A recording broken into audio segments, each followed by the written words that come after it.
All right, here we go. Today we have former presidential candidate, entrepreneur, and billionaire, Vivek Ramaswamy. Welcome to VladTV. It's good to be on, man. How you doing? Yeah, I'm great, man. Been a big fan of what you've been doing, for a while now. Appreciate you coming in today. It's good to be here. It's funny. I'm kind of a throwback a little bit. I was just at the company that I founded, Roivant's 10-year anniversary. They're celebrating it this week, so I was just at the offices seeing folks there. I used to work not that far from here, where I am in New York, in your studio, and so anyway, it's good to be here. Well, thank you for coming again. Well, this is your first time here. I want to start in the very, very beginning. So you were born and raised in Cincinnati, Ohio. Yeah, absolutely. And your parents are actually Indian immigrants. That's right. They came to this country legally, the right way, through the front door. That's accurate. Okay. So, do you actually speak the language yourself or no? Speak the language meaning of my parents?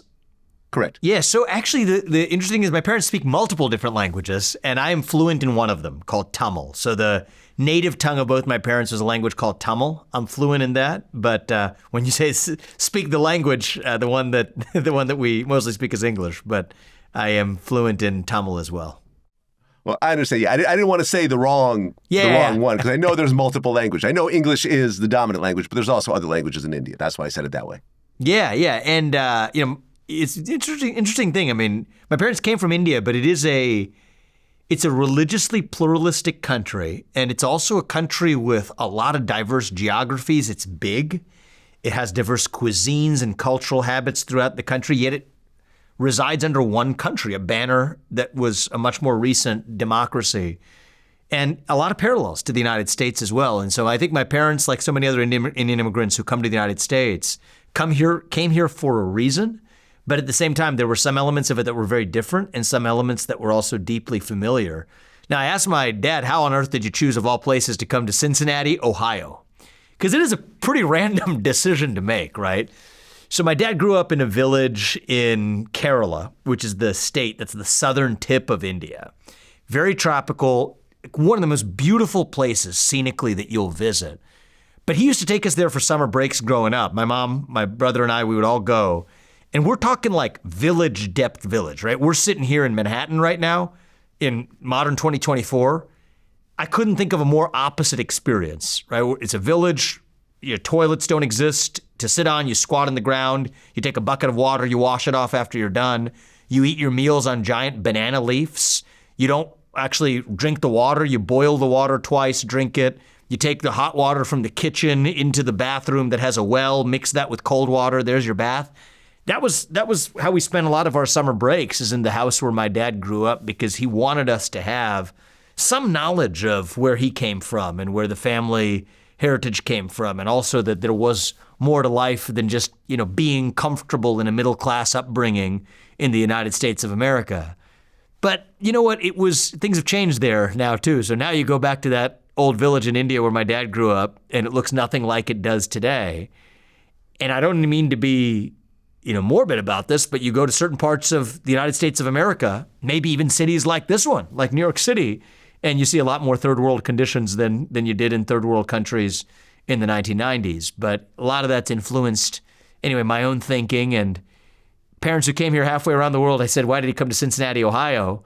He actually had an older sister in Fort Wayne, Indiana, and Cincinnati was the closest place my dad could find a job to be able to continue his education.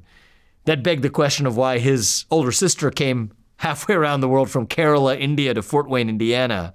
And our family joke, at least, is that it is the only U.S. state with the word India contained in the name of the state. So a lot of my relatives lived in Indiana and in Ohio and in Kentucky and Michigan. And that's where, actually, after I lived in New York City for years, I lived here for over a decade.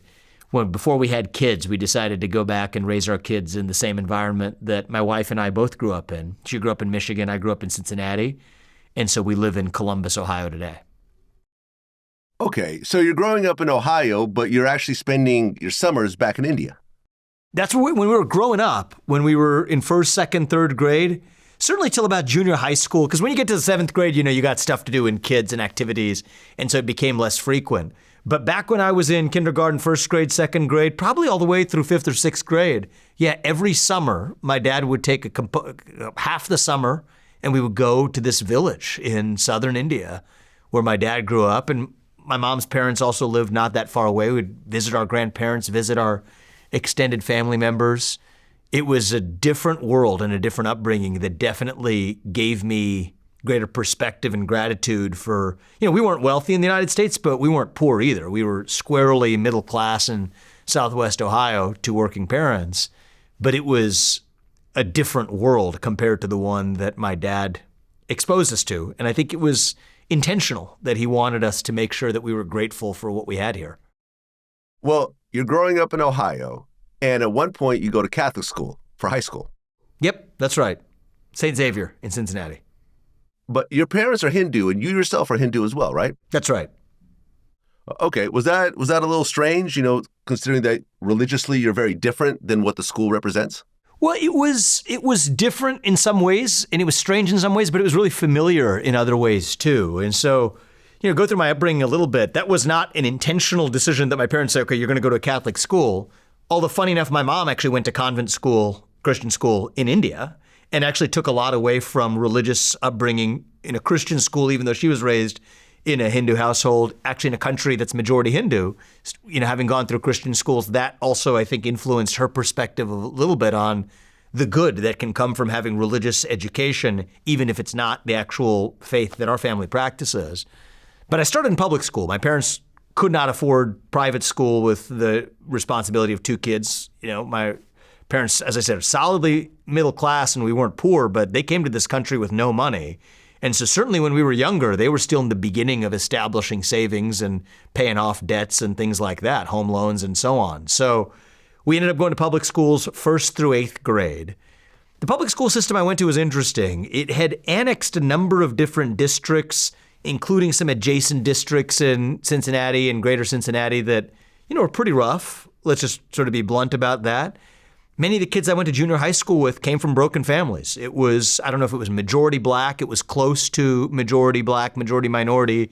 A lot of the kids came from different household environments than I had honestly, the privilege of enjoying, right? 2 parents in the house with the focus on education. A lot of the kids in junior high school were bigger than I was because they were 2-3 years ahead. They'd been held back serially, often more than once over the course of their upbringing. There was a wing in the high school called the Success Wing. I remember that. And the Success Wing was the kind of place where they told kids like me not to go, right? Because there would be risk of, bad things happening if academically oriented kid who is pursuing one path goes to the Success Wing, where there were kids who were struggling in a lot of different ways, but it wasn't uncommon for there to be fights in school, a lot of incidents. Actually, one time I was in 8th grade, I was going from science class to a different class, carrying a stack of books. Just for the heck of it, a kid pushed me down a flight of stairs, much bigger, maybe had been held back for a couple of years. That had a big impact on my parents and a couple of teachers to my parents having a wake-up call to say, hey, listen, you might want to consider for high school sending your kids in a different direction. Mr. Wagner was my 8th grade French teacher, and I remember he took my parents aside and said, look, you need to really think about where your son goes to high school. And that's where my parents made some sacrifice. It wasn't easy for them. My dad faced layoffs at the GE plant in Evendale, Ohio, had faced those for 4 years. That's under Jack Welch. You know who Jack Welch is, by the way? He was exactly who that is. Kind of a legendary CEO of GE, but controversial because a lot of how he made GE's profits go up was just by slashing a lot of the workforce. 2/3 of the people in the area where my dad was working were laid off at one point. And so he ended up actually going to night school for 4 years just to keep his job security because GE had a shortage of patent attorneys and he was an engineer. So if he went to law school, which he did at night, which is ridiculous if you think about it, with 2 kids, wife was working full time. I mean, we've got a 2-parent working household as well with 2 kids. We have all the help in the world, including grandparents who live nearby, not halfway around the world, nannies and everything else to help us if we need. Even still, that would be an unthinkable idea to have a day job plus going to night school. Without any of that help, that's what my dad did for 4 years. And yet after working that hard over the course of us being in junior high school, they made the sacrifice of saying they're going to pay for me to be able to go to a private school and my brother to be able to do the same thing. And the best one that they could afford, there were some much more expensive private schools in Cincinnati, but the one that both was right for our needs, but also was affordable enough for my parents to be able to make work was St. Xavier High School, which happened to be a Christian high school, a Catholic high school. And so it was a topic of reflection for my parents. Is this going to be something that's a good fit or not? I have to say it's one of the best experiences that I had because it actually forced me to reflect more deeply on what my own faith was, what my own convictions were. I hope my classmates got something out of it too. The religion education at St. X was excellent. It actually was pretty thoughtful, pretty broad-minded. My peers probably learned a little bit more about a different faith from having gone to school with me, and I learned a heck of a lot more about Catholicism and Christianity that caused me to see, I think, a lot of overlap in the shared values, even while understanding certain differences in the theology. And I thought that was a beautiful thing. You're going to Mass. I remember in 9th grade, and they're singing different songs, and they're taking the Eucharist, and you're not sure whether you're supposed to sing along or not. Everybody else stands up at certain points. You're 14 years old. Am I supposed to be doing that? Or am I supposed to remind myself that, hey, I'm Hindu. That's not my religious tradition. I remember the feeling of everyone would go to the front to get the bread and the wine, right? The Eucharist at the end of Mass, and being uncertain whether I was supposed to participate in that or not. And there was a certain discomfort with that. But the school I went to is actually a Jesuit school. It's a Catholic school, but particularly it was a Jesuit school. And one of the things that the Jesuits taught, and which really landed well with me, is get comfortable with discomfort. Get comfortable with being uncomfortable. And so it's interesting, right? Because if you think about that, even just the stuff, actually I haven't had a conversation like this in a while, so this is interesting reflection for me as well. But even if you just think about what we have just talked about right now, that was familiar to me, right? My dad would take us to India growing up because he wanted us to get comfortable with being uncomfortable. Right? It's not just the Western comforts that we would enjoy. Yeah, you'd get sick, but you deal with it. Yeah, you sit on the squat on the floor and eat off a banana leaf and you don't have a Western toilet to use and you don't have hot water necessarily unless you boil it on the kitchen stove and use it in the bathroom. Fine. Get comfortable with being uncomfortable. And the same thing with the public schools we went to as well, right? I went to school with kids who were very different than me in one way. It wasn't a Catholic school, obviously. It's a public school. But there were kids who came from a lot tougher backgrounds than I grew up in. I took something away from that, got comfortable with being uncomfortable. And then now I'm in a very different environment where I'm actually going to school with kids who did come from a lot wealthier backgrounds than I did, all of whom were almost uniformly Catholic. That makes sense. It's a Catholic school, but of a different faith and being different in a different kind of way. And so just if I think about those 3 chapters of my upbringing, it got me used to being the odd man out a little bit. My dad's saying when we grew up was, if you're going to stand out, he used to say, you might as well be outstanding.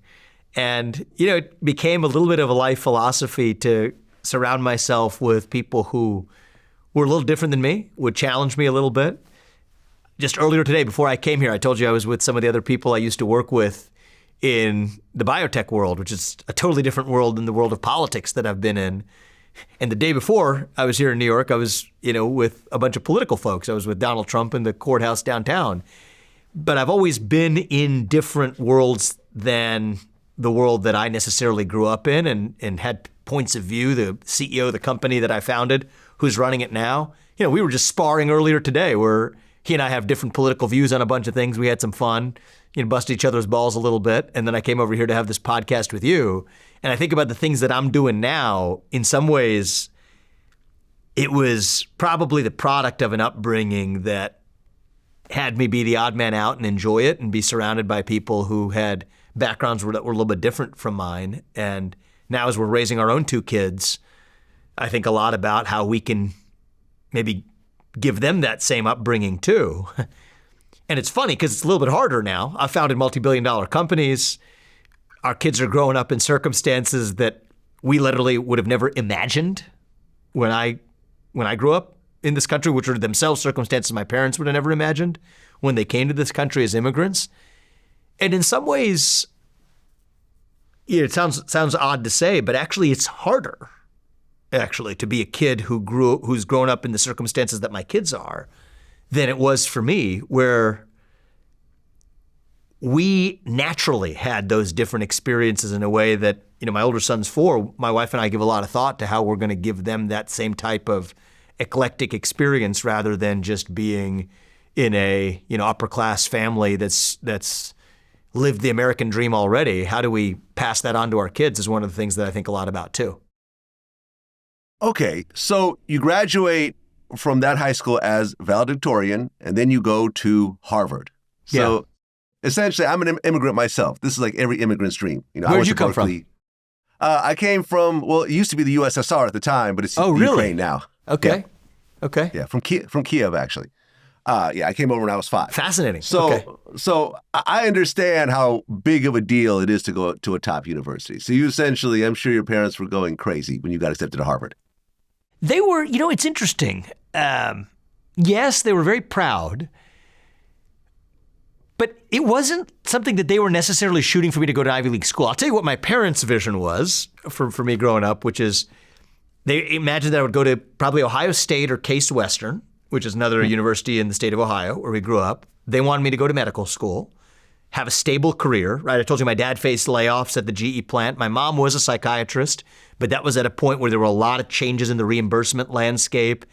There wasn't a lot of necessarily career stability for somebody. She ended up going to see patients in nursing homes, and both of them were working really hard to really provide a basic middle-class upbringing to us. And so their view was, hey, if you become a doctor at a young age, but you're not saddled by debt when you graduate and you're able to make your own way for your family, that's how you achieve family stability. And one of the ways to do that was they had these programs where you could apply in high school where you would be admitted to med school automatically, but you just had an undergrad, and sometimes they would shorten the undergrad, which means it costs less, or you could even go on scholarship. So that was their mindset, is get a scholarship to have your undergrad covered, and then use the money that they had saved to help us cover some of undergrad, use that for med school, and do that at Ohio State or Case Western, get a scholarship and do that. Now, they also were very focused on academic success, and I did graduate at the top of my high school class, which was not something my parents expected. They were more focused on me getting into St. X High School, which was something that was far from obvious coming from the public school that I was in. But when I was graduating at the top of my class, look, they didn't want to restrict me either. So we did a big college tour where we did a drive. We didn't fly. All of our travel was relatively on a budget, but we would do the 14-hour drive from Cincinnati to the Northeast, and we saw different schools, and we did different tours at each one. And for some reason, I loved Harvard. I loved Harvard the best. I visited MIT. It was actually my dad's dream to go to MIT. He had gotten into MIT when he came to this country, but he ended up going to Cincinnati because that was the place he could find a job at GE, and he needed to make ends meet and be near his sister who lived in Fort Wayne, Indiana. But he wanted to take me to MIT, so he had me apply to MIT. I got in there. I got into Harvard. I got into Yale, but there was something about, it's kind of a stupid thing. You travel a campus, it depends on which student ends up giving you the tour. It's a stupid basis for basing your decision of where you go to college, but somehow the kid who was giving us that tour, he just seemed sharp, he was with it, he was funny, he had interesting interests. It seemed like Harvard was, even when I visited there at high school, and I can attest from having gone there at the time, a place that had a lot of weird people in a good way. But as I told you, I had grown accustomed to being in environments where I was surrounded by people who were a little bit different from me.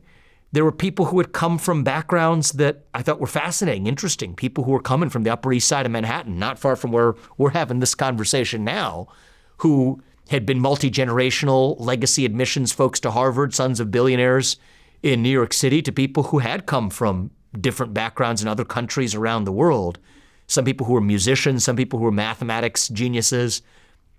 And so I thought that was interesting. I thought that was fascinating. And I said, that's where I want to go. I applied early to Harvard and MIT, got in. And my parents weren't necessarily like, yes, definitely go. But they're like, are you sure this is the way you want to go? Versus pursuing, a stable career. I also applied to Ohio State and Case Western in their medical program tracks. And so they were guarded but proud. And I made the decision I was going to go to Harvard and see what became of my career. And probably had a mindset to go in and study science and maybe become a doctor. That was the mindset my parents had me raised in, but quickly opened my eyes to other possibilities that I otherwise wouldn't have if I hadn't gone there. Okay, so you go to Harvard and you start working with hedge funds while you're there.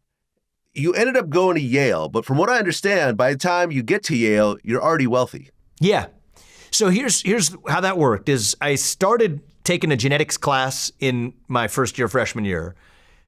Thought it was the most interesting class I had taken. Actually, the two classes I loved was one class was called Justice, which is really interesting. It was just about questions of justice, right? The opening lecture starts with there's a trolley car going down the road and you're driving the trolley car and you see there's about one person you're definitely going to hit and it's a child. And you have an option though to switch off the trolley track, but if you switch, you're going to switch to a track that has 5 people on the other side. What's the moral decision? Is it that you make the switch or not, right? It was opening lecture, so it drew me right in, ways that I hadn't really been challenged before. That class and my freshman year genetics class, which was just in the beginning of the genomics revolution, makes you just think about all of the things you take for granted about the way you live your life. Some of it is preordained, but not all of it. And we can actually understand how. So that was super interesting to me too, but I went the direction of being a biology major. But one of the things I learned is, and I think this is actually a broken feature of science education in the United States, they make you spend too much darn time in the lab. And that's not a bad thing. I don't mind spending time in the lab, but it's so slow. And a lot of it, the time horizons for getting an answer to a question in the lab, it's almost your mind stops working and you're really doing a form of manual work, which isn't a bad thing, but it's different than the thing that drew me to science in the first place. So it turns out there's a group of physics guys who had graduated from Harvard years ago, they were way older, graduated in the early 90s, that have founded this quantitative hedge fund that was dipping its toes into biotech investing. So they were trying to invest in the biotech sector. And they say, hey, maybe we want people who can help us understand the actual science to be able to make those investment decisions in medical products and in therapies in the future. So there was an internship. So I ended up taking an internship one time with one hedge fund. It was a wild story in its own right. I could tell you about that one. It was a fund called Amaranth. That ended up blowing up. I was 19 years old after my sophomore year, but that fund ended up later meeting catastrophe. And there's been books written about that one. It's a fun story. There was a poker tournament that summer. I never had played poker. You had professional poker players who were at Amaranth. I learned to play poker the day that I played the poker tournament on a boat cruise they hosted with a bunch of professional poker players. And it was a total fluke. I can't take any genius credit for this because I've since been not an exceptional poker player, pretty good, but not professional level. Ended up at 19 years old winning the poker tournament of that fund. And so that gained me some notoriety. They wanted to recruit me. But I felt like a better fit was joining this other fund in New York that maybe had some more academically former physics majors that had founded this quantitative hedge fund. And so I joined them after I graduated.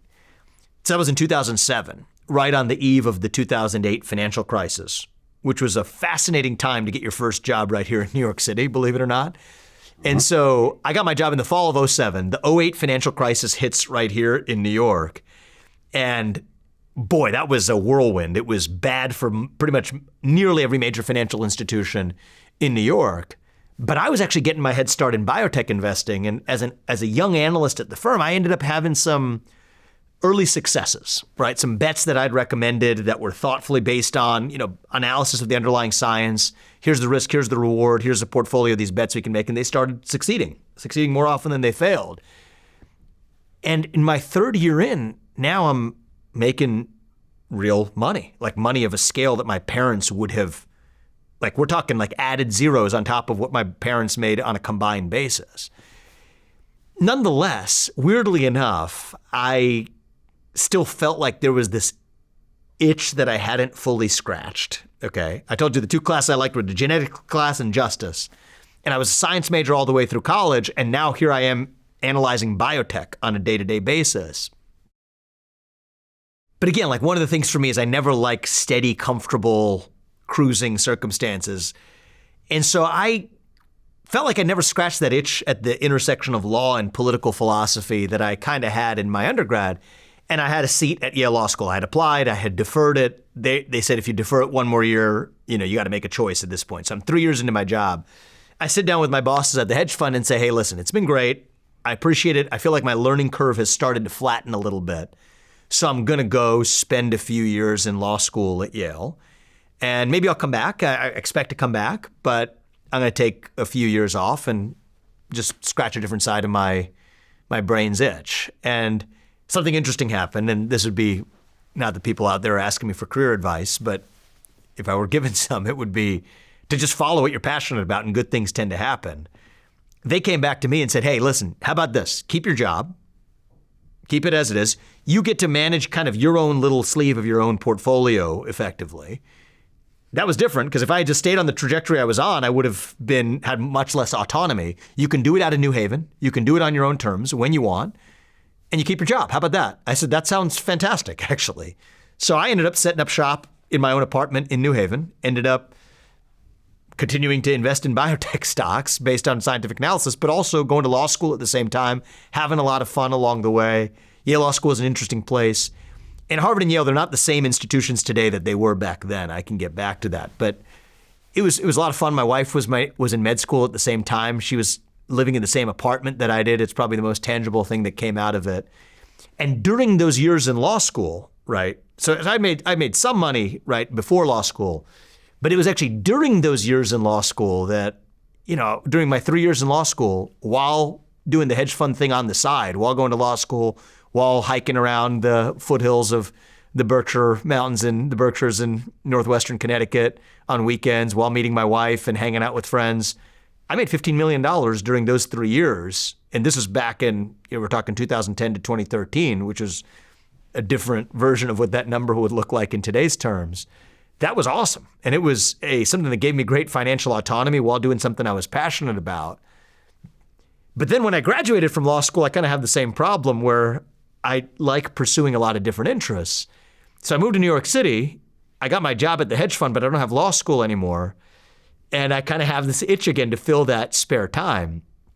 And so not far from where we are right now, there was this place called the American Comedy Institute. They might still have it for all I know. They probably do.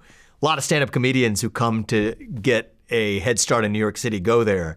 I decided to give it a try. Went through that in my spare time, do that in the evenings, and tried my hand at stand-up comedy, which was, I would say, not a disaster, but it was not excellent. I'm going to admit that. I'm going to admit that openly. I actually ran into a comedian last night, believe it or not, the event I was in. He was walking into the hotel. I respect the hell out of what those people are doing. It's hard work. I did about 10 shows, but it was about a reflection for me to say, all right, man, what the heck are you doing? Clearly, your learning curve flattened. You went to law school. You came back. Yes, I loved working at the hedge fund up to a certain extent, but I clearly had bottled up in me a desire to do more.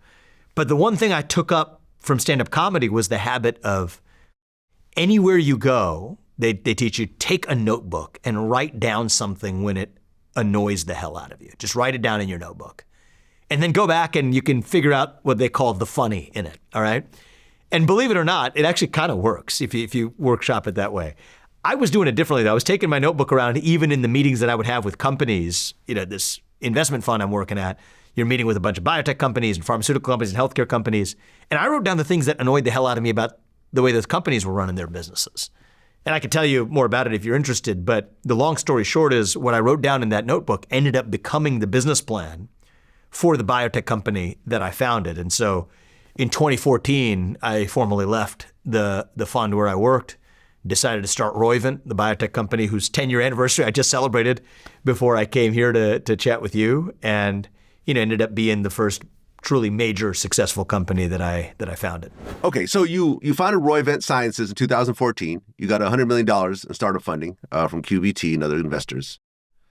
And then you end up raising another $360 million for the subsidiary, Axovant Sciences? Yeah, so the whole Roivant model was, so maybe I should go into the business for a second, because then you'll understand how the money was raised. So the whole business of Roivant was run the business more efficiently than standard pharmaceutical companies by doing two things. One is there were certain areas where big pharma had decided they're not going to develop these medicines. Why? Just because they're groupthink. They're a bunch of lemmings, if I may say so, right? They all go in certain directions in packs at the same time. Now, why do they do that? The second issue is the failure of incentives. So if you're a scientist in big pharma right? Or if you're somebody who is developing Lipitor or whatever at Pfizer years ago, that's a drug for cholesterol levels. If you take the risk and you succeed, you don't personally participate in that upside at all, okay? But if you take that personal risk and you fail, you might lose your job. You might even lose your budget the next year. And so a lot of those people are in no rush to get to the answer. They'd rather have the answer take a long time. They get their job, collect their paycheck in the meantime. And they think in packs, because if you're the only person, let's just take all the companies in the big pharmaceutical industry, and you're the one who defects in the other direction, you take a risk that the others didn't take, and you fail, you face the downside for it. But if you take the same risk everybody else is taking and everybody fails, then hey, you were just doing what the pack did and you couldn't be personally blamed for it. So that was a structural failure in the pharmaceutical industry. So what I did is say, hey, you know, a lot of hedge funds, from my own experience, the way they operate, it's even how I made money, is to say, you get a cut of the profit that you generate. So what if you ran a pharmaceutical company the same way? What if you recruited scientists to say, hey, you get uncapped upside in the projects that you work on, but you actually get to take the risk in the way that an owner would? That was the premise of Roivant. So Roivant's philosophy, it says ROI, or the first three letters, return on investment, was part of the philosophy of Roivant. So you got the parent company that would set up these subsidiary pods. Many hedge funds are structured this way, structured a pharmaceutical company this way, where the people who work on those individual projects are actually working at a mini company within the company, and they get equity in their own individual projects.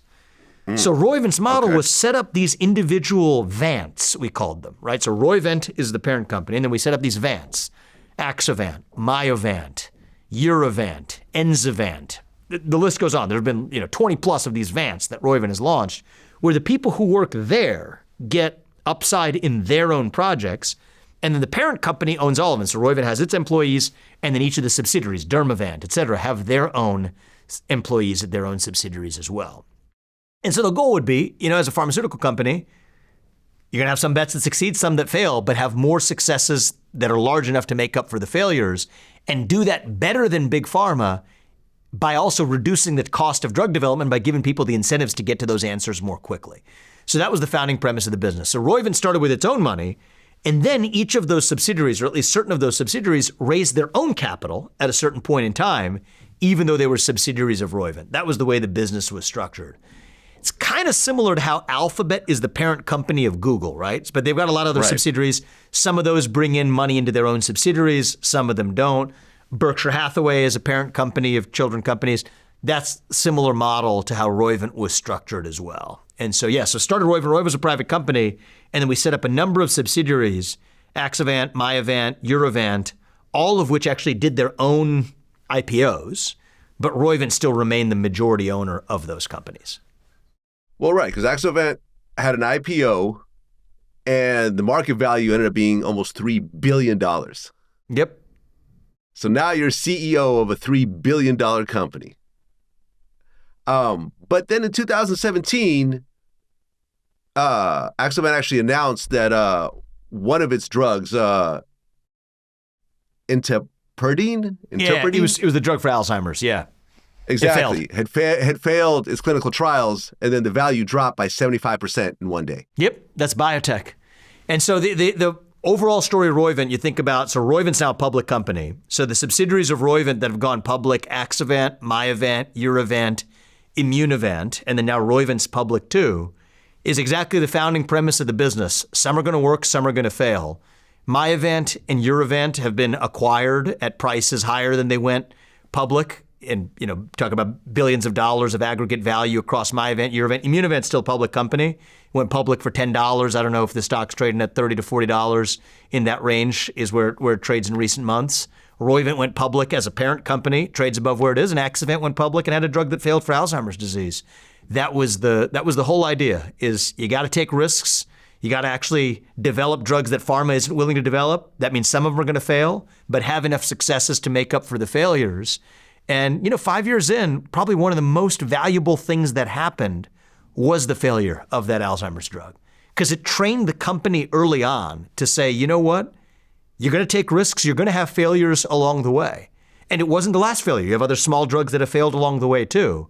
but the company is built to make sure that the engine that produces those drugs is still stronger, learns from every success and failure. Guess what? Now, 7 years in, I was CEO for 7 years. Now Roivant's 10 years old, but I led it as CEO for 7 years. 5 of the drugs that Roivant developed while I was CEO are now FDA-approved therapies for patients. And it's close to $10 billion publicly traded company on the NASDAQ, and it's returned over $1.5 billion to shareholders on top of that as well. And that's within 10 years of life as a biotech company. And so I'm incredibly proud of what the company did, and a lot of lessons that I would take from that experience to share with founders as I can today. And even some of the founders that I work with in starting new companies, I've started several companies since Roivant. Those lessons have been invaluable at every step of the way. So then in 2023, you stepped down as chairman of Roivant to focus on becoming president. Yeah. So it was a series of steps I took. So I think it was in, let me get the years right, maybe January 2021 that I stepped down as CEO of Roivant. I remained chairman of the board, but I stepped down as CEO in January of 2021. And there were a lot of reasons why, but my interests moved beyond just business to figuring out this merger of business and politics. And I hated it. I think it was disgusting that politics was starting to infest businesses. And so I wrote a book about it. I wrote a book called Woke Inc. It was the first book that I wrote. It's the first of 3 books that I've written, and I have a 4th one coming out this year. But Woke Inc. was the first book. But I stepped down as my job as a biotech CEO to write it. So what we said from then forward, the new CEO, Matt Glein, who's the CEO today, he's the voice of the company. I'm on the board, I'm chairman, but he's the voice of the company, and my voice I'm going to be speaking in my capacity as a citizen. So I write a couple of books. I start another company called Strive. We could talk about that one, to compete directly against BlackRock and State Street and Vanguard as an asset manager that says, hey, we don't push companies to adopt environmental or social agendas. No, our goal as an asset manager is to maximize value, to maximize profit for clients. And I could tell you a lot about how that works through proxy voting and shareholder voting. Founded that company. But when we saw that red wave that never came in 2022, I saw a Republican Party that I felt needed to define itself and a country that needed to rediscover itself. I stepped down from my corporate positions, including my position on the board of Roivant, to run for president in February of 2023 when we embarked on that journey. So that's a lot happened in those few years, but that's the really, really, really short version of what led me to the doorstep of running for president. Well, by the time you're running for president, you are now a billionaire. Is that accurate? Yeah, about $1 billion plus or minus. You probably even have better updates than I do. I don't check it on a daily basis. But the company, people add up my public, different holdings and whatever, and so right around there, you could say. Yeah. Drake, in 2012, had tweeted, "The first million is the hardest." The first million is the hardest. The first million is the hardest. Yeah, he said the first million. Million, yeah, the first million is the hardest. And then billionaire T. Boone Pickens responded to his tweet and said, "The first billion is a hell of a lot harder." Well, let me think about this. Let me see if that's accurate for me.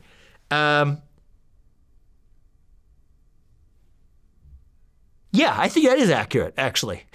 I think the first million was the hardest. That was definitely true, if you're counting in that category. Getting to $1 billion was definitely a lot harder, and I haven't gotten to multiple billions. But if I did, I hope it's true that the first $1 billion was the hardest too. We'll find out. I'll let you know in a few years. I mean, what is different? What is the main difference in your life? Yeah. I mean, because I do okay for myself. I'm a multimillionaire, but I'm nowhere near a billionaire. What is the biggest difference between being a billionaire and a millionaire? Yeah, I mean, I think that there's a lot. And I think it's one of the things, if you look at it as a parent, it adds a lot more to the list, actually. I think if you're looking at it as a parent, I think that I would say that there's some pros and cons, to be honest with you. But just from a personal perspective, pragmatically, it's, something that I would have never imagined doing, but opens up time for me is I don't travel on commercial planes because I get from place to place, and that's something that I never imagined doing, but I own a jet. It allows me to compress time, spend more time with my family, and to do the kinds of things that I otherwise would have been doing. We would have never imagined that. Now, is that a luxury? In some sense, it's a luxury, but for me, it's about just getting more out of the time that we're given and having more impact. The flip side is we don't have a second home. My wife is ideologically opposed to a second home for many reasons. One of them is also that you feel like you're a prisoner to only go to one place, and that's not necessarily something that interests us. I should take it back. We have not the second home that you think of, but we have a small home near where my parents live in Cincinnati, Ohio, plus our main home in Columbus, Ohio.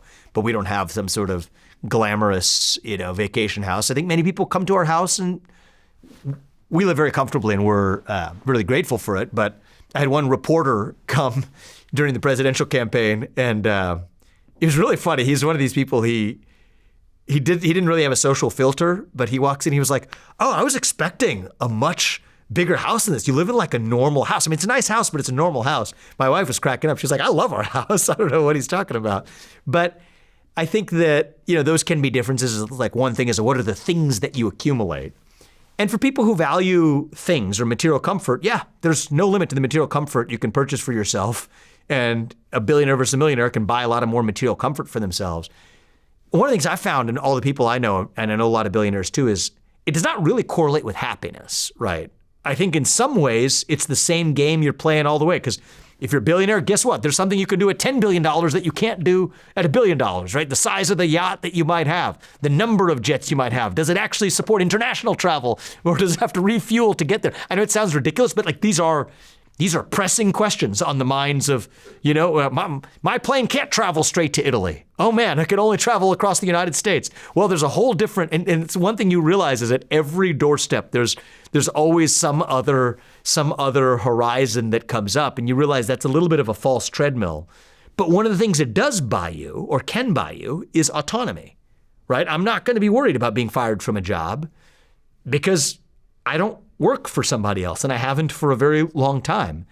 And one of the things that I value is my freedom to say what I believe. Now, the irony is you have many billionaires who might be having the jet that I don't have that could travel from New York City to Bangkok, Thailand nonstop, as mine can't. Who cares?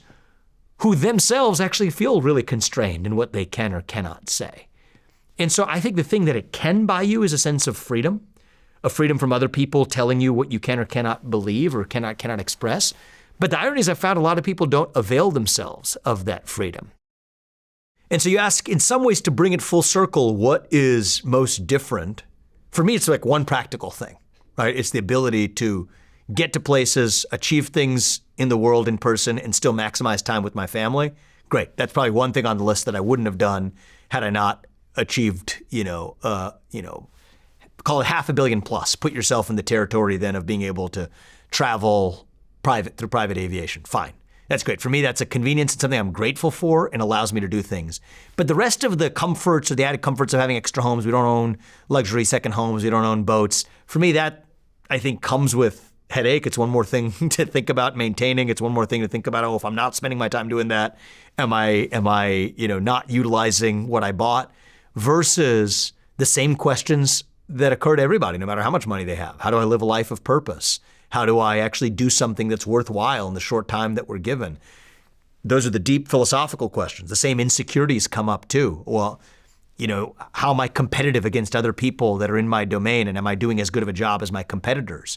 Be that in business, be that in the realm of politics.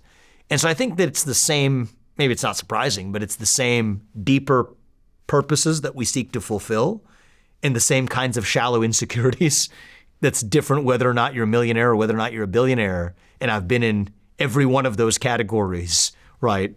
Middle class, millionaire, could only imagine it, to becoming a millionaire, to a multimillionaire, to now becoming a, near billionaire at the level of at least my first billion. It's it's funny. It's a lot changes and a lot doesn't change too. Well, you declared your candidacy for the Republican nomination. Now, realistically, do you think that you're going to get it? Because Trump was by far the obvious candidate for Republicans, considering what was happening. Or were you considering that maybe because of the court cases, he might get knocked out of the race? None of the above. First of all, the court cases didn't exist when I declared for my candidacy. Okay. My premise was driven less by the tactics of horse race analysis. I think a lot of politicians do horse race analysis. I wasn't doing horse race analysis. what I asked myself was, how am I going to do my part to make sure my kids are able to grow up in a country that gives them the same opportunities that I had in this country? Right? At that point, I was 37 when I declared. I'm 38 now. I was 37 years old. I would have been the youngest person ever to run for U.S. president, having founded multi-billion-dollar companies, the kid of immigrants who came to this country with not a penny in their pocket, or not much more than a few dollars in their pocket, I'll say.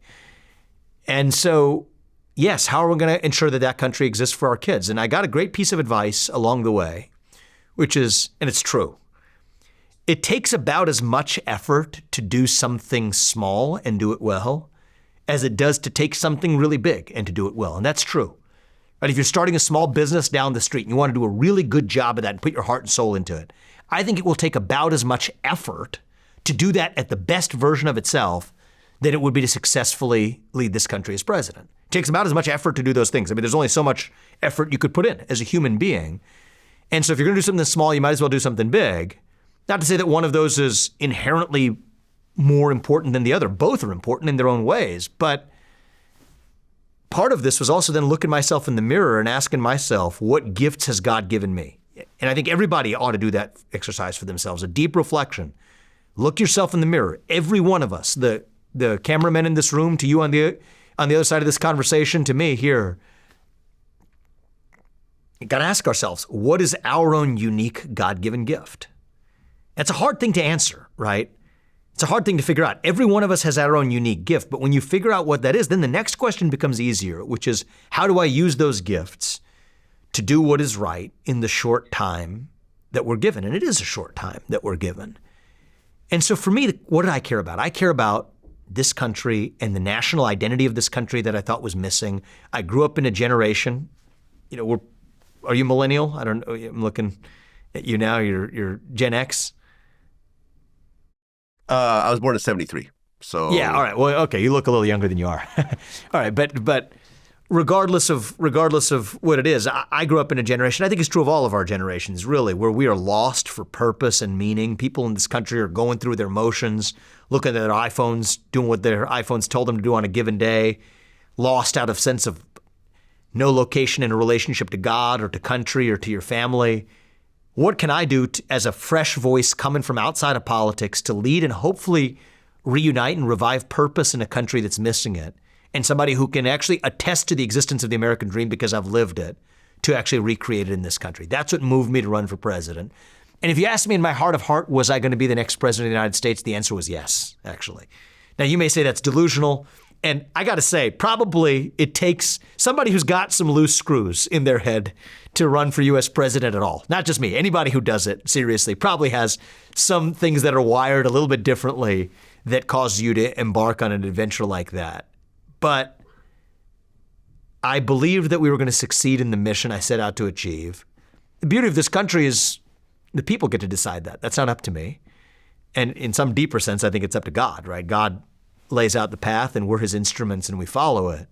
But what I'm trying to do now is, rather than go back to horse race analysis, because people ask me, vice president or governor or secretary of this or cabinet post that. Don't make it about your own horse race, but understand what your purpose is, have a good understanding of what skills God has given you and what skills he hasn't, and how you're going to use those skills. And so that's kind of what I'm going through now. And it's the process that led me to run for president in the first place, too. Well, I mean, the fact that you were a billionaire, you use your own funds to actually run. Yeah, very different. How much money did you spend? I mean, it almost kind of reminds me of a Ross Perot situation. Yeah. I spent over $30 million running for U.S. president. $30 million of your own money? Yeah, over 30 million. Okay. And you ended up ending your campaign after the Iowa caucus. I get the exact number for you, 30 point something, but whatever. It's call it rough numbers, 30 million. Yeah. Right. So after the Iowa caucus, you ended your campaign after it was clear that Trump was going to be the, Republican nominee.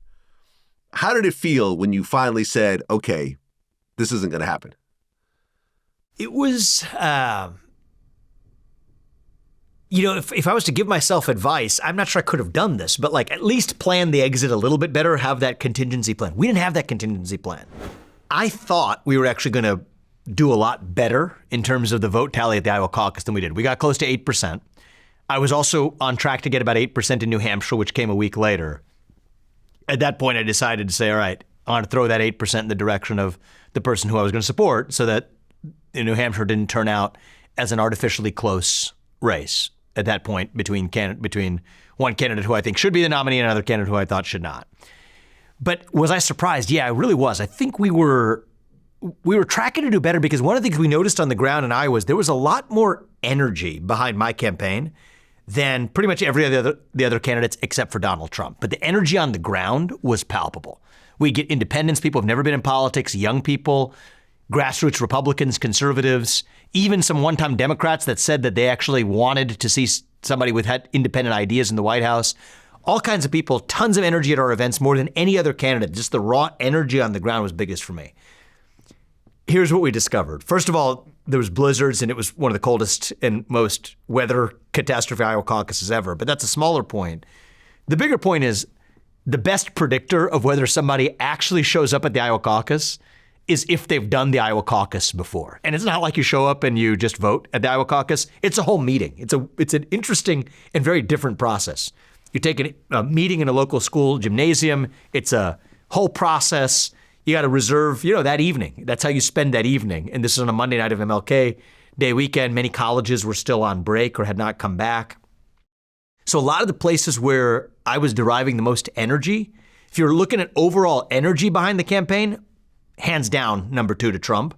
If you look at actually if you took Donald Trump out of it and look at who the second choice voters were, I was number 1 amongst the rest of the pack. But that, I think, gave me a sense of optimism about what the result was going to be. But when the actual results came down, it was just shy of 8% in the Iowa caucus. Now, I'm proud as a guy for our achievement as a campaign and the team that helped me achieve it. Look, you had a former vice president of the United States, multiple U.S. senators, multiple sitting governors, all of whom were well under that, most of whom were under 1% or didn't even get to that Iowa caucus. And 8x their support at the Iowa caucus with only 3 candidates who were ahead of me.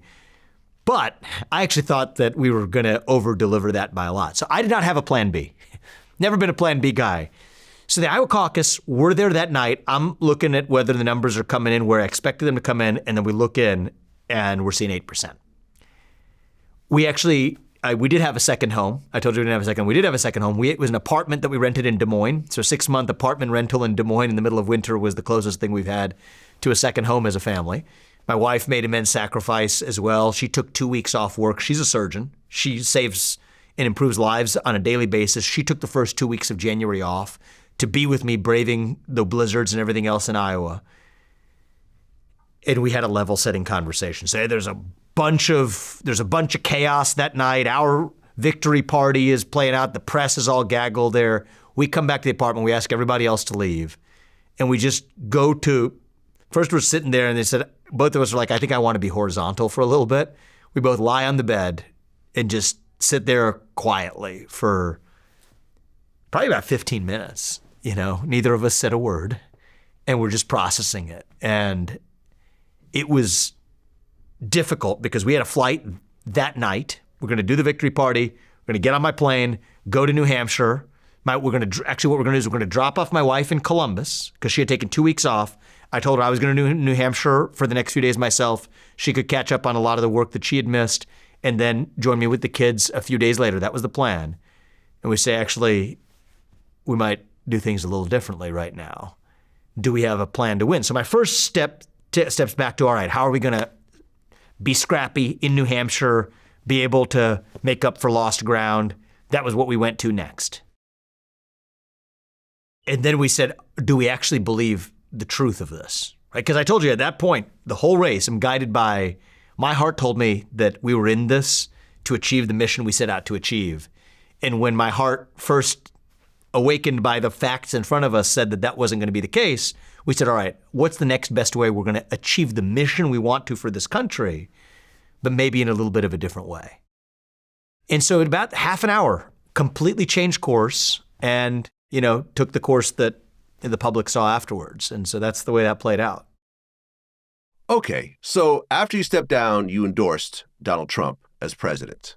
I did it that night, actually, later that night. Yep. And from what I understand, you're not going to be offered a VP role once he chooses it. I'll say, what everybody understands about this changes on a day-to-day basis. I want to be respectful of the conversations I've had with him. I don't think he's made his decision yet. I think there's a lot of great people in the mix there, but I'll leave specific questions about VP and cabinet post. We'll respect President Trump and his process in making that decision. I mean, how do you feel about all the legal battles that he's going through? And do you think that ultimately he's going to be stopped from running for president? I think they're going to try to do everything in their power. They already are to stop him from running for president. But what we're seeing is the American people have actually, in some ways, already acquitted him. Look what the poll numbers are doing every time they bring one of these politicized prosecutions. Even look at the one in New York, right? That's one of the things I did while I was here this week is attend that trial. And we can go into detail on it. I've done this elsewhere, so we don't have to do it here. I don't care whether you're Democrat or Republican. Those charges would not have been brought if this weren't Donald Trump, right? The core of the allegation is that he should have used campaign funds to make a personal hush money payment. If he had used campaign funds, they would be going after him for that as a misuse of campaign funds, right? So if they're going to get him going or going to get him coming, that's perfect proof that this is a politicized persecution. And I think whether you're black or white or red or blue, it doesn't matter. The United States of America is a country where you get to have a fair trial regardless of your political beliefs, where you should not be charged with a crime on the basis of your political beliefs. And this isn't a new thing in the country, right? So let's take the modern politics out of it. For much of our country's history, you were more likely to be charged with a crime for doing the exact same thing. In some cases, that may not even been a crime based on your skin color, right? Go back 160 years ago, go back 100 years ago, arguably maybe even go back 60 years ago, right? There are points in our country's history where, depending on your race or your skin color, you were more likely to be prosecuted for doing the same thing that somebody else who did the same thing with a different skin color or a different race wouldn't be prosecuted for. And that was wrong. And we fought a civil rights struggle in this country, and we have, I believe, gotten as darn close as a country in human history is going to get for what Martin Luther King called the promised land on that struggle. And it was wrong then, as it is wrong now, where there is no doubt in my mind that depending on your political posture, certainly in relationship to Donald Trump, you are more likely to be prosecuted for something that has somebody else done the exact same thing, like retain documents that are classified after being a U.S. president. Like, for example, having the Hunter Biden laptop story that was suppressed on the eve of an election, which was actually evidence of a lot of illegal behavior that would have been charged, but somebody that is charged for something that actually didn't happen. We can go into the depth of it. It's wrong now as it was then. And I think that that is a kind of modern civil rights struggle of our time. I know a lot of people might find that offensive to frame it that way. But the point is the principle, right? You should be able to disagree on politics, but you should not be more likely to be charged or convicted of a crime through the justice system based on factors from race to gender to your own political beliefs. And yet that's exactly what we see playing out right now. Well, you've had some interesting thoughts when it comes to racism. You're anti-affirmative action. Yes. You did an interview with Ann Coulter, which she said that she wouldn't vote for you because you're Indian. You are an Indian, is exactly what you said, because you're an Indian. Because you're an Indian, right. You've also had some comments, after the Jacksonville shooting, where and I don't want to put words in your mouth, but people kind of paraphrased it as you denying that racism still exists.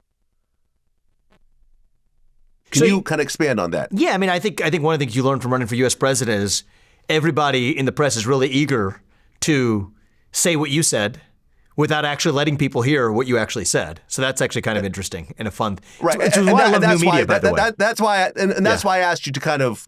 Yeah, and that's why yourself. That's why I love the modern internet and formats like yours and long form podcasts, because I think that's necessary for a lot of people who know they've been force fed and lied to. Now, when asked about the word systemic racism, because I do believe in systemic racism, I'll answer that question once somebody tells me what that actually means, right?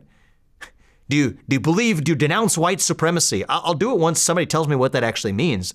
I denounce invidious racism. I denounce invidious discrimination on the basis of race.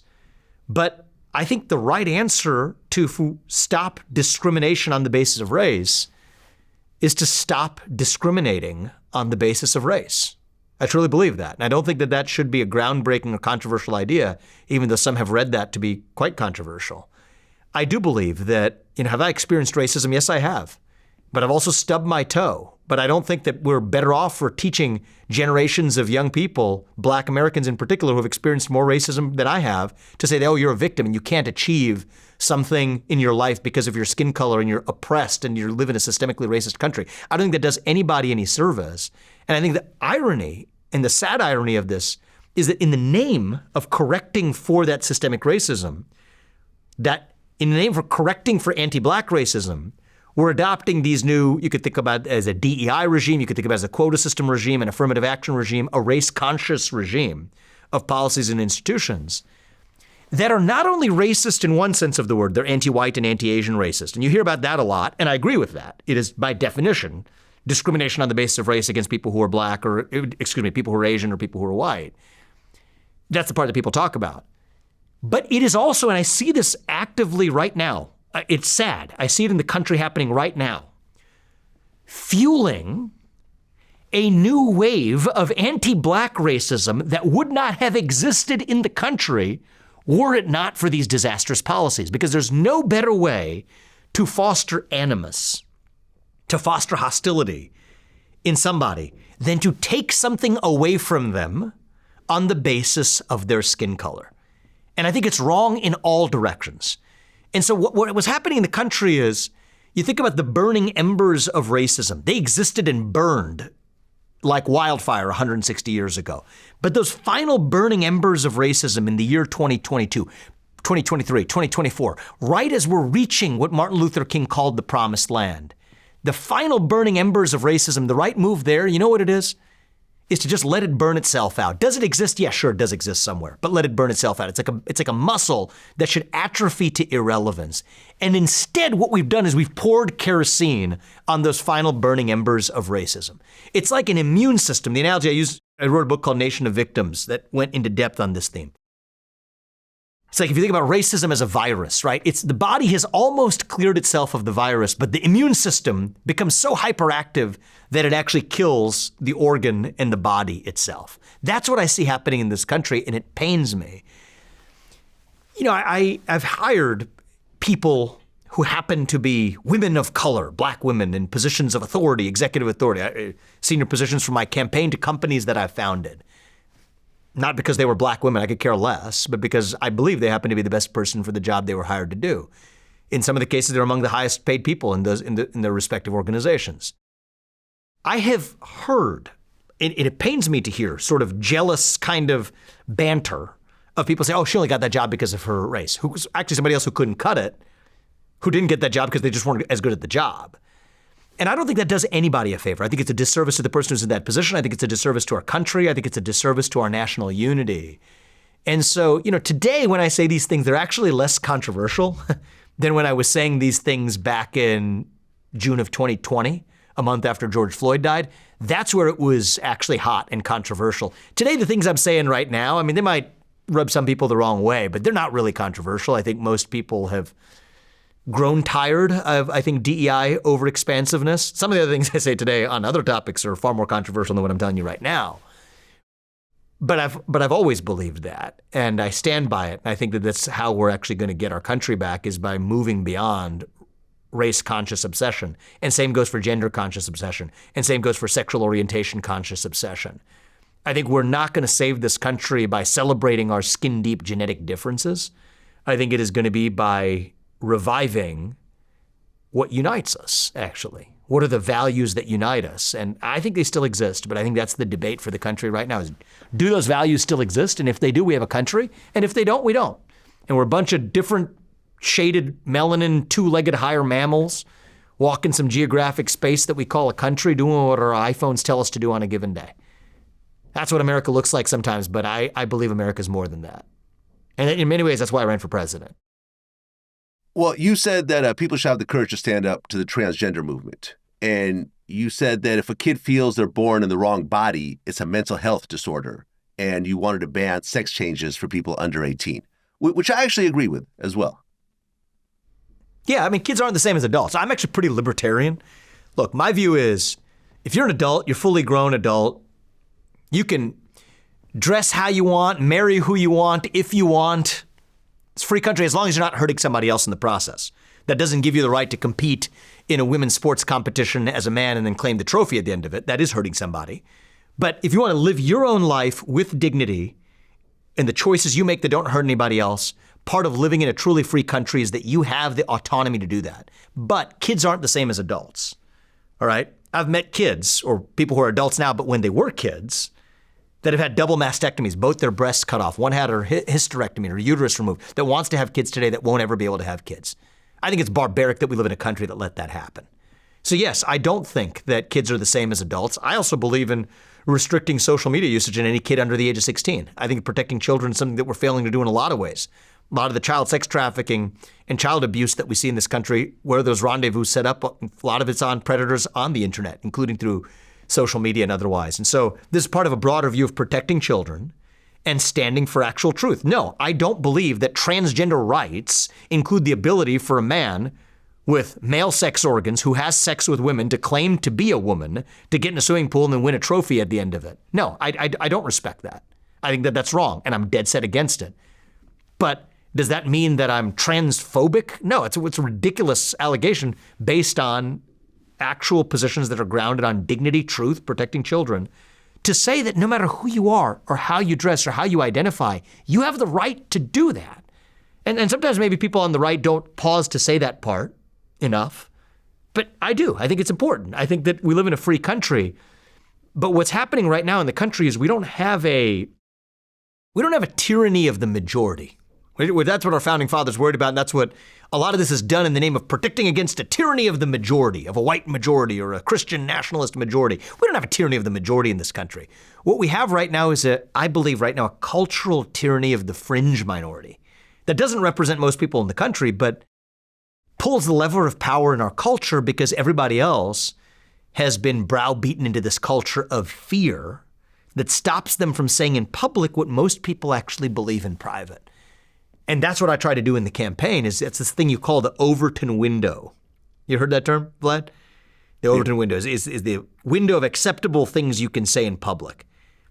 If I look in retrospect, what did I do during the campaign? If I did one thing, we took a semi-truck and drove it through that Overton window. And I think that that's a good thing, right? I think America is a country where you get to express any opinion, no matter how heinous it is. And if I were the U.S. president, and even as a leader in whatever capacity I am in this country going forward, I will say this to everybody who disagrees with me. You can disagree with what I say, but I will always defend to the fullest your right to say it. That's America. That's the America our founding fathers did. That's the America I knew growing up in this country. That's part of the American dream too. I don't think most Americans I don't think any American should have to choose between speaking their mind freely and putting food on the dinner table. I don't think you should have to choose between the American dream and the economic sense of it and the First Amendment. We're the country where you get to enjoy both of those things at the same time. And I think there are threats to it that come from the left. I think there are some threats that you might even see emerge coming from the right. I'll be the first to admit that and call it out. You've probably seen me do that if you've been following my work closely. It doesn't make Republicans happy when I do it. But I think more of it comes from the left than from the right. I think that I'm going to call a spade. Absolutely. That's where we are right now. The left used to stand for free speech 40 years ago. I don't think the left cares. Much of the modern left at least cares about free speech today. But I don't care left, right, or whatever. The first principles are you get to speak your mind freely and achieve anything you want with your own dedication and commitment. And you're free to do it as long as you're not hurting somebody else. That's America. And that's what we need to restore. Well, you did a show with Van Jones. Where he called you despicable and you told him to shut the fuck up. I actually didn't do a show with him, funny enough. They wouldn't have me, right? So I went on with Don Lemon and he said, I think he said something to the effect of, you can disagree with me when you have the same skin that I do, which is ironic because if you look at Don Lemon, there's a cosmetic irony that you probably couldn't tell us too many shades apart, but he meant, black in the sense of capital B black. And, I think that ended up, it was an interview where he was so hostile to being challenged on facts of American history that he ended up getting fired. That was CNN. The Van Joneses of the world, they wouldn't dare talk to me, actually, right? Because by that point in the campaign, I don't blow up on set at these people. I believe in rational, cold discourse, but some of them self-immolate. It's one of the things we noticed during the campaign. They go into tailspin themselves. And so I think the executives at some of these networks started to notice. So that's why the CNNs and the MSNBCs of the world, they haven't had me in recent months, if you'll notice that, even in the tail end of the campaign. But Van Jones heard me say something at the Republican presidential debate and said he was shaking. He said, I'm shaking that this demagogue is going to live. And I want to actually, let's just open this up. I'll lay out exactly what happened here. So he brought it back. He says that this guy is going to be alive 50 years from now, when Donald Trump is long dead. I'm shaking. Right? You're seeing the next generation of American demagogue. You don't know what happens in the next 2 weeks that follow? Multiple death threats. There's a guy who is arrested with very specific plans in one of the states that we're visiting. You got somebody the next day or 2 days later, call to our house, okay? Somebody gets a phone call saying that they've murdered 4 people at the site that they're describing exactly us, waking up in the middle of the night, 2 days after that other death threat that we face. If this was the other way around and somebody says something like this person's going to be alive and there's death threats days later, and it was in reverse, the media would be having a conniption. And so I'm not a big guy. I don't play the victim card. I don't believe in victimhood mentality, but I think it's worth the public seeing what it is. And so that's Van Jones. And so you know what? I don't use profane language easily unless to make a point, okay? But yes, when I went on a stage and was asked about what Van Jones thought of me or had to say about me, yeah, I said what I said, and I'm not ashamed of it, because this is part of it. People say, well, what are those the values you teach your kid to talk that way? No, but here's what I do teach my kid, all right? Don't let anybody bully you. You don't become a bully. Don't bully somebody else. You don't go out of your way finding monsters to destroy, to borrow an expression of John Quincy Adams. I think it's true today. You don't go in search of monsters to destroy. You don't go bully other people. But if somebody bullies you, somebody hits you, you hit them back 10 times harder, because you have to be strong enough to protect your kindness. You cannot forget what you're fighting for or what you're protecting. And I think that's so true of America today. We have to be strong enough to protect our inner kindness. And so, yes, I think that are there times in the campaign where I was a porcupine at times? You come for me, you try to hit me, you're going to bleed by trying to take a swipe. Yes, you got to have your inner porcupine ready to be able to defend what you're fighting for. And I'm not going to be somebody who is a wilting flower that rolls over for anybody. All right. But it is in service of something greater. And we're not going to search for people to bully around. To the contrary, actually, I think one of the things we're missing in this country is a revival of compassion for those who disagree with us, respect and dignity for those who disagree with us. And to be able to say, you know what? I may not agree with you, but just for a minute, right? I'm going to try on what you have to say like a set of clothes. Maybe it's not going to fit, and I'll put it back on the rack. I don't have to buy it, but I'm at least going to try it on to see if it fits. I had an English teacher who, back to St. Xavier High School, where you brought it up, early on in this conversation, where I went, she said, if you can't state the best argument for the other side, then you don't know what you actually believe. And I think that's true. I think it's absolutely true. So it's one of the things I tried to do in the campaign. It's the standard I held myself to. Standard I hold myself to today. If I cannot offer a better statement of the other side's position, then that means that I don't know what I actually believe. Take the transgender point. Let me just do that. I haven't done this one before, but let me take an opportunity to do it right now. The best argument there isn't the person who gets to be identified or is asking to be identified, don't they have the greatest say in determining how they get to be identified? Right? You have the greatest authority over who you are, not somebody else telling you who you are. Right. I think it's worth taking that argument seriously. I don't think that the right does that often enough, actually. Well, let's just do a thought experiment, right? And we're going to get spicy here, but that's okay. We got to try it on here. Imagine if you have a white guy who claims to be black, starts talking in Ebonics, wears dreadlocks, and expects to be treated as black, and says, when I apply to college or when I apply for a job that somebody else was going to get, that has a company that's hiring 25% persons of color, and I should get that job because I identify as black. And I live in a community where over 50% of the people are black. And, I paint my face black and wear dreadlocks and, and speak in Ebonic, terms or whatever, right? Offensive stuff. Many people would find that offensive, and rightly so.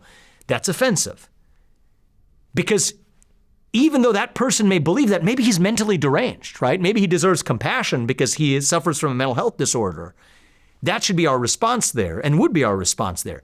Well, when many women competing in women's sports feel that way about a guy who has male sex organs who's competing in the swimming pool, saying, no, that person's not a woman and it's offensive to me, that shows you that we as a society don't say that you're the only person who has a say in what your identity is if you're proclaiming to be part of a community that has actual consequences of being attached to that community. So I believe in taking the argument seriously. I understand. I think it's compelling to say that, hey, aren't I the person who gets to decide what my gender is if I have authority on that and you don't as outsiders? Well, if that has consequences in the world, then no, you're not the only person who has the authority over those consequences, right? So back to my earlier point, in a free country, are you free to identify however you want to? Yes. I don't think somebody should be showing up, the police should be showing up on your door and putting you through forced therapy. No, if you're an adult, I don't believe that should be happening. Just as it shouldn't be happening to the white guy who professes or claims to be black because he's dressed or cosmetically presenting himself in a certain way. But if other people in that community find that offensive, I think that is a real emotion that matters too, especially when that gives the person a claim on something they otherwise wouldn't have. And so anyway, that's on that set of issues, which is particularly hot and controversial right now. But I believe what we're missing is compassion, missing an actual intellectual empathy for people who disagree with us. And I try to bring that back. But when a guy like a Van Jones, without actually engaging in that open debate, is going to say he's shaking and make references to me living in the next 2 weeks, my family's dealing with the consequences of that through death threats and otherwise, you're right. If I'm going to be given a chance to hit back hard, I'm not going to hold back and play with kid gloves either. And I think both of those things are compatible. And I think it's one of the hardest things of running for president. But one of the things that I might do differently if I were to ever do it again is I do think at a certain point in the process, my competitive instincts did take over, right? We're running 7 a.m. to 11 p.m. And I had to do it that way because nobody knew who the hell I was before I ran for president. And so we had to take interview left, right, center, doesn't matter, 11 events in a day at times. But I think if I was to do it again or to give advice to someone doing it from my shoes in the future, it would be to take half an hour a day to just think, actually, to reflect, to meditate, maybe even, right? And to remind yourself of the original purpose that drew you in. Take a couple of weeks off before the first debate. I didn't do that. Should have done it.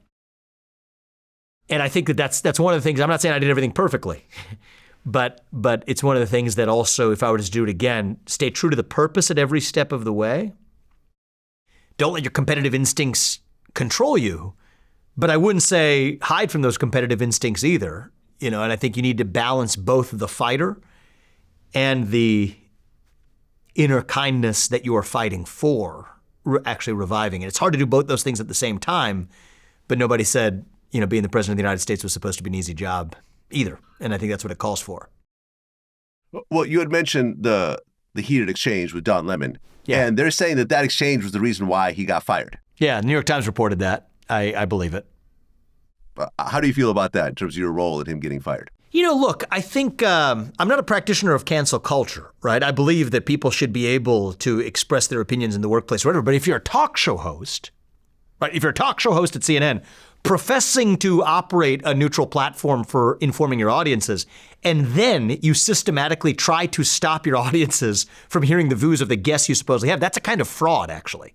Right, because you're claiming to do one thing when in fact you're doing another. So I think it was not only legitimate, I think it was a sound decision for any news organization to fire a guy like Don Lemon from being a gatekeeper from them actually understanding what's happening in the world. I think it was a good decision that CNN made. Here's the irony on that, is the backlash they then experienced. The guy who was the CEO of CNN, who was trying to rejigger the news organization to say maybe we need to be balanced in sharing other perspectives, he himself got fired some number of months later, and they've gone back to their older ways.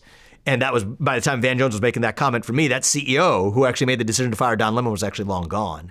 But it's not like I relish, hey, Don Lemon got fired, and I particularly think that was a major accomplishment in its own right. It was a small accomplishment, but I do think it was a sensible decision that people like that should not be purporting to offer neutral platforms for discourse when they're not. I think it's totally different to say that, hey, if you want to have left-wing screeds every day and you want to be able to offer a particular perspective grounded in racial and sexual orientation-based victimhood, hey, he's a pretty good guy to provide that, actually. And I think that would be very honest, right? And so if he was working for an organization whose mission was to perpetuate a victim mentality, and he was doing that, I think he should not be fired from that organization because he's true to that mission. But you can't actually have a mission of saying you want to inform your audiences with multiple different perspectives and have a guy who has, at least at the time, he might have changed by then too. So I'm not talking even about the Don Lemon of today. I believe people can change. But the Don Lemon that I met at CNN was not a guy who was interested in that.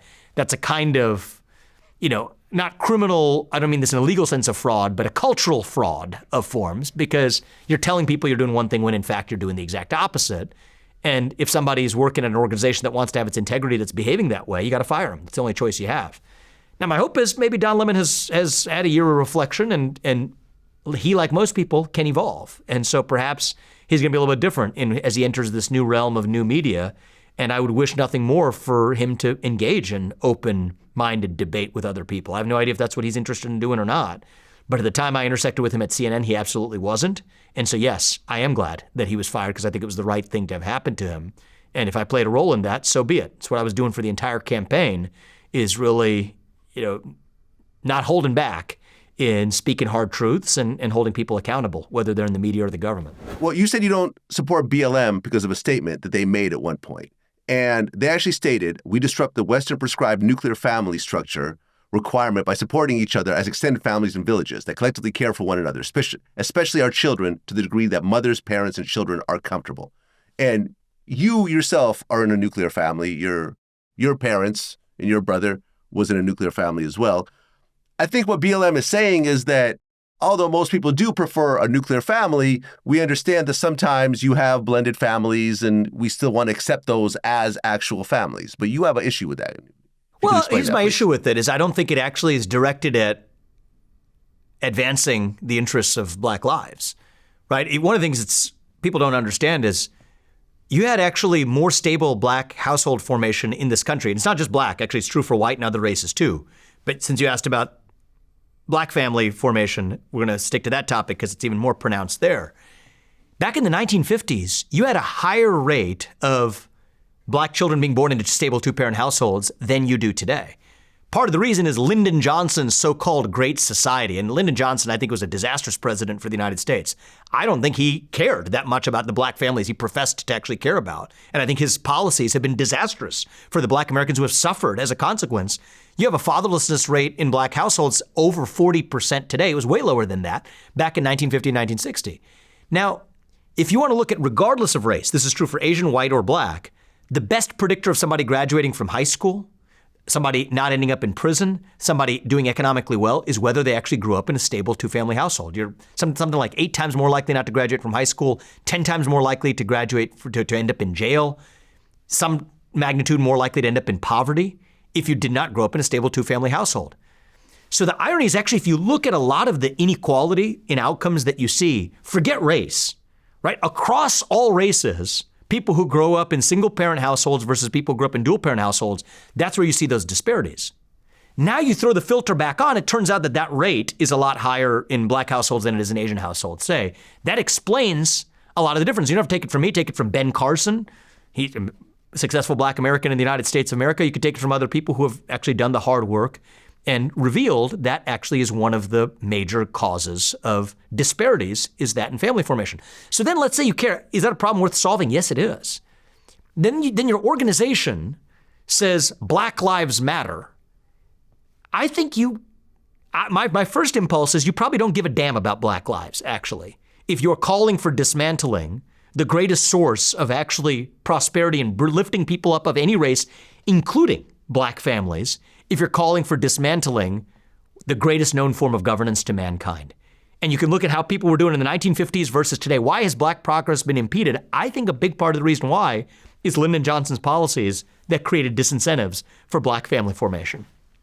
So that's where I was coming from. It's this kind of same thing that kind of bothers me is you can't say one thing and do another. That's a kind of fraud, actually, right? You can't say, Don Lemon at CNN, that I want to foster open dialogue without actually engaging with certain views that a significant percentage of people in this country actually share, or with certain tellings of American history that you can have that open debate. In the same way, you can't say Black Lives Matter while calling for dismantling probably the single most effective lever we have to lift up not only black families but all families, is the revival of the nuclear family as a positive affirmative value.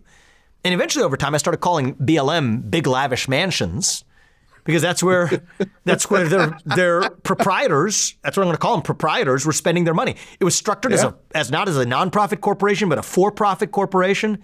You know, I told you about my house. We were grateful to live in a house we do, but that BLM mansion I saw looked a lot nicer than the house I live in, off of donations that people made thinking they're lifting black lives up, where they're only lifting the quality of life of about 6 black Americans who happen to enjoy and avail themselves of that household. It's wrong. It's a form of fraud. And so do I care about the mission of lifting up black lives in this country? I do. Do I care about lifting up the mission of American lives in this country, regardless of skin color? I do. And it's because I do that I reject one organization that tries to monopolize and appropriate, and talk about misappropriation. That's an appropriation problem of a cause that they're not even actually advancing, but really enriching the people at the top of it. If you have it in this podcast, I don't know if you have the ability to put up the covers of, I'm not saying this to sell books, I promise. I'm saying this because the cover of the book actually tells the story. I personally designed that cover, right? The publisher gave a cover for Woke Inc., my first book. I said, no, I don't want that. Here's the cover I want. And what you'll see is on that cover, a bunch of different black or brown fists sort of standing for the, yes, BLM, Black Pride, whatever it is. And the fist that is actually held the highest is one that has a suit, a cuff, a nice watch, holding a wad of dollars. And it happens to be one that was white, actually. But that's an interesting summation of the thesis of that book, is I just believe in calling out hypocrisy wherever it occurs. I think hypocrisy is bad. It breeds distrust. And, I think that some of the greatest connections I've had in the base of support I saw towards the end of the campaign, not in the beginning, but towards the end of it, was actually a lot of black men actually loved the campaign by the end of it. I'm not drawing like an overgeneralization to say there's a reason why. I'm just telling you something I noticed, which is interesting. Might have been after I went on programs like the Breakfast Club. I went on that a couple times and, went on some non-traditional programs where Republicans don't show up. We visited the south side of Chicago, a room that's 95% black that we were in. Got my hair cut at a barbershop that I don't think a Republican politician's been to in history. I don't think probably a Democratic politician at the national level's been to either. But have open conversations that we're not having in the country, but actually having it honestly. You know what? Were a lot of people in that room pissed when they said I was against racial reparations? Yeah, they were. In fact, the woman who asked me the question in front of that audience, I'm kidding you not. I told her the same things I'm telling you. I'm against affirmative action. I'm against racial reparations. She mid-question just turns around, turns her back to me and walks straight out in the middle of the event. And you were getting some boos and hisses from other people in the room. But the other people in the room stayed and agreed with me that they should not be converting South Shore High School into an encampment for illegal migrants at $7,000 per migrant per month, when a lot of people in that community ask, what the heck about me as an American actually lawfully living my life here? And we actually found a lot of agreement on that. Or the fact that we shouldn't be forking over more money to Ukraine so some kleptocrat can buy a bigger house. So the big lavish mansions problem is not limited to BLM. It applies to the kleptocrats in Ukraine as well, while our own Americans are suffering right here at home in squalor in cities from the south side of Chicago to Kensington in the inner city of Philadelphia. More third world than the third world India that I used to visit as a kid at my dad's behest. You want to go to the third world, just go to Kensington during the daytime today. I wouldn't even advise you to go at night. Just go during the daytime, because going at night I couldn't in good conscience advise you to do. But go during the daytime to Kensington and see what you see in this country. Yeah, I do think that's a message that I hope speaks to a lot of people regardless of their race. And I was gratified. Actually, towards the end of the race, we started seeing people of different races that weren't traditional Republican supporters that became, some of them, diehard supporters of my own candidacy, which actually left me heartened for what we're going to see in this country is the possibility, dare I say it, of national unity. You're seeing it in President Trump's numbers in what they call persons of color, voters of color, or young voters. Forget the boundaries of yesterday. Right? Forget about them. These boundaries and these identities are so confining. Anytime somebody tries to give you an identity, forget racial identity, even that you're supposed to be an engineer or you're supposed to be a doctor or whatever. Identities are confining, right? Forget the identity that somebody else gives you. You are you. the only you. You're going to be able to not just ride some tectonic plate of group identity, but you're able to determine what you achieve and what you want to achieve in the short time you're given with your own dedication and your own free will that God gave you, and nobody's going to take that away from you. Not BLM, not some government, not some cultural trend coming from the left or right. I don't care. That's what I stand for, and I care about reviving that in this country, and that's why I ran for president. And there's probably a million things I could have done better to be a better candidate, but I hope to learn from that, and if I ever do something like that in the future, that's the purpose that I'll hopefully keep front and center, if there's a next time around. Well, look, I truly appreciate you coming in, and I really respect your decision to run for president and open up your personal and professional life for public scrutiny for a greater purpose. It's one thing to start a business, be a CEO, even of a public company, but actually running for the highest public office is really something that very few people actually do.